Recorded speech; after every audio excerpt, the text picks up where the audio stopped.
Welcome to the Arthur R. Marshall Loxahatchee National Wildlife Refuge. This is Nature Crafts with the Loxahatchee staff, and today we're going to be making a pumpkin bird feeder. So what you're going to need is you're going to need a pumpkin. It can be a small one, it can be one left over from Halloween, and you're going to cut it in half. So you're going to have parents help you with a sharp knife in the kitchen to cut it in half. And here's my other half right here. And you're going to scoop out all the seeds. Now I like to take those seeds and roast them in the oven, wash them off, take a little salt and any kind of herbs you like and put them in the oven and roast them. And they're just like sunflower seeds too.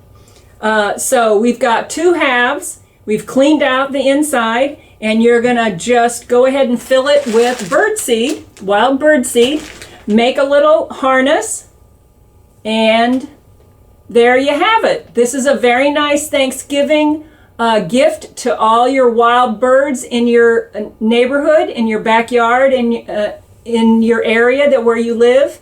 It's just wonderful for them. They can perch on the side of the pumpkin here, and when all the bird seed is gone, they can start eating the pumpkin as well. So thanks a lot for joining us at the Arthur R. Marshall Loxahatchee National Wildlife Refuge. We'll see you next time. Bye-bye.